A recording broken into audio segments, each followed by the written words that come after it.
The New York Knicks roster plans have been revealed, and we have to break it down as there appears to be moves coming. So what's up, guys? Welcome back to Knicks Digest. It's Chris here, and we're going to jump right into the video as we always do, because Fred Katz recently broke down the future of this New York Knicks roster this season, and there will have to be some moves coming. So let's jump right into it with what Katz said, because according to Fred Katz, as we all know, the Knicks don't have too many attractive trade pieces remaining after the Mikal Bridges trade. They have a bunch of second-round picks. The Detroit Pistons protected 2025 first-rounder, which probably won't convey. The Wizards protected 2025 first-rounder, which definitely won't convey because the Wizards are just terrible, and as Fred Katz mentions, they're not trying to get better anytime soon. So the Knicks can swap first-rounders with another team in 2025, which obviously isn't exciting with the Knicks being a contender. And when you look at it, they basically don't have any assets to work with to make a trade outside of one man, Precious Achiuwa. If the New York Knicks want to go out there and get a backup center for this team, someone who could be the backup center on a championship team, it lives and dies with Precious Achiuwa. Now, I'm not saying Achiuwa is going to be that center. I'm saying Achiuwa is going to play a pivotal part in getting that center. Now, Precious Achiuwa was awesome for the New York Knicks last season. He came in, did really, really decent, and then kind of got things going later in the season. Had that fourth quarter against Philadelphia where he held Joel Embiid to 1 point when Precious played the entirety of the fourth. Was really giving Joel Embiid problems despite the fact that Precious is only 6'8". The man has shown a lot, and he's shown that he can hold his own despite being an undersized center. Does that mean that the Knicks want to roll with him as their center for the foreseeable future? Not exactly. But they most likely are now going to re-sign him for a few simple reasons that all boil down to one reason, which is just trading him.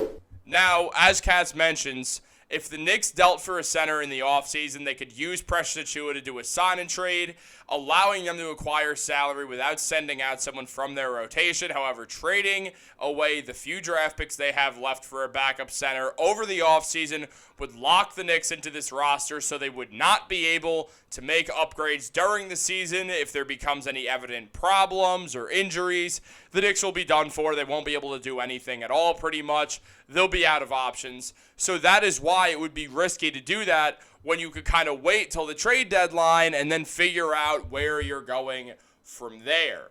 Now, Katz also mentioned that not only could the Knicks hold on to their few remaining assets, but they could also intentionally overpay Precious because if then, with them being above the first apron, they can deal with a lot more teams because they'll be able to deal out a little bit more money than what they'd be taking in if they give Precious more money than expected. Now, if they gave him the minimum, it would limit them to the number of players they could trade. But if they gave him something around $7 million, it would open up some of their options. For instance, a guy like Richaun Holmes or maybe Robert Williams from the Portland Trail Blazers, just to name two guys. Also, Nick Richards, still an option in that case. So they would have more options if they were to do that. So I, at this point, believe the New York Knicks are going to go out there. They're going to try to save their money as much as possible to avoid that second apron, and in the process, not get rid of all of their assets right now to get a backup center when they know problems could rise in the middle of the season, and from there, you're not going to be able to do anything. They are going to hold off, it looks like. It appears that the New York Knicks' goal is to try to just basically take it a little bit easy right now. Understand the fact that they don't have a backup center who is a championship caliber backup center, but adding Achiuwa, having Jericho Sims is solid, especially if you're bringing in Ariel Hukporti on that two-way deal and Dimitrios Kapinistev. You have a bunch of different guys who maybe aren't experienced a ton, but definitely will help them out. They're not unplayable players by any means, especially Achiuwa. So it's not like it's the end of the world if that's how the season starts. I really don't think it'll affect them that much as long as Mitchell Robinson's healthy. Mitchell will play around 24 minutes per game. You need the other 20 done by Precious. The Knicks can run some small ball and at the same time while going with that lineup of Brunson, DiVincenzo, Mikal, OG, and Julius Randle, having Randle at the 5, kind of creating a 5-out offense and just playing a little bit of small ball. Now, is that the type of game that Tibbs loves to play? No, but we've also seen Tibbs adjust a lot throughout his Knicks career. We've seen him more open to things that we did not see in Minnesota or definitely not Chicago. So clearly Tibbs has grown, and I think he would be willing to do that if you ask me. I feel like everyone's like, oh, well, Tibbs would never do that. Yeah, well, we also didn't expect Tibbs to ever have a full season where he's not playing a single player in the top 10 in minutes per game. But then look what happened. He just did that last year. Tibbs has grown. He's adjusted. He is a much better coach than he was in Minnesota. It's a different version of Tom Thibodeau.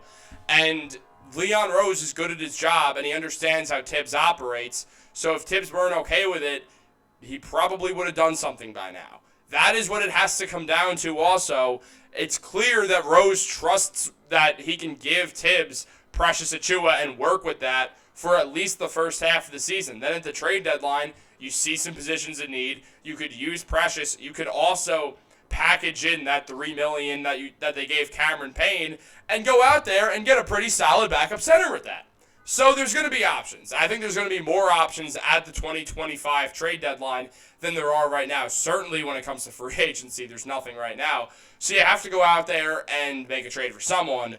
But don't rush it. Everyone knows that if the Knicks try to make a trade now, it's like, oh, they're panicking. They don't have a real backup center. Let's try to milk the Knicks of all the second rounders they have.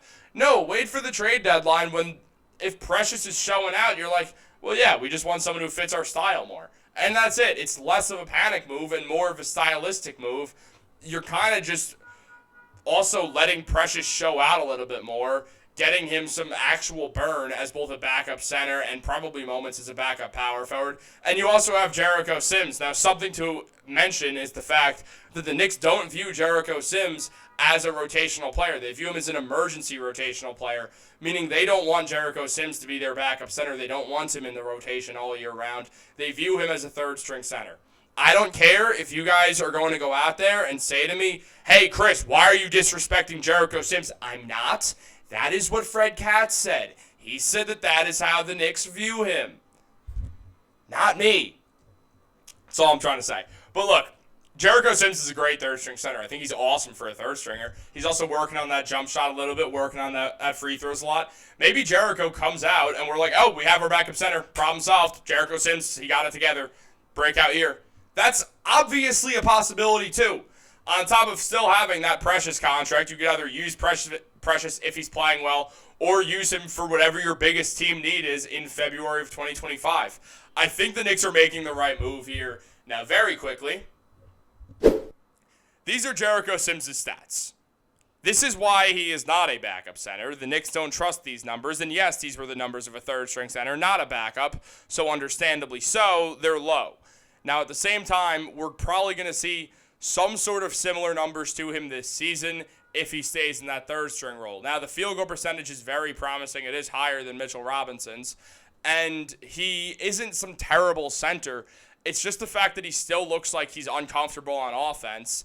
And he got absolutely torched by higher-level centers all season.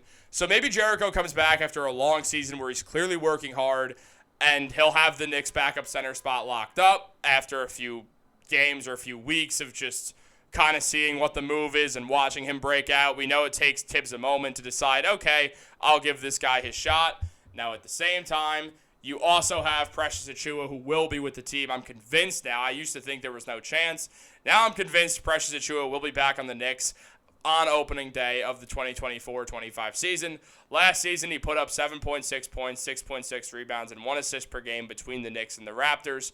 Shot 50% from the field, was great as the Knicks starting power forward, put up 10 points and 11 rebounds per game, shot well from the field there. Also, filled in for Randall nicely in that spot, but now he's going to have to play center because there's no more Isaiah Hartenstein. And the Knicks are not going to get a backup center as good as Isaiah Hartenstein was, but that's just life. You can't be expecting that. The Knicks, they developed Hartenstein. Hopefully they can develop Sims or Precious or Skipinestev or Huck Porty into that guy in the near future. And if it's not this season, they're going to have to go out and make a trade for a center because they are contending this season. So hopefully we see that. But I want to know what you guys think. Let me know in the comments down below. Like this video, subscribe, turn on post notifications. Live streams will be back next Thursday. We took a month off, but now we're all systems go. We're in kind of that dead zone where there's not too much basketball news. So the best thing to do is get out there and all of us just talk basketball together. You don't want to miss it, guys, so make sure you're subscribed. Have a great day, and go Knicks.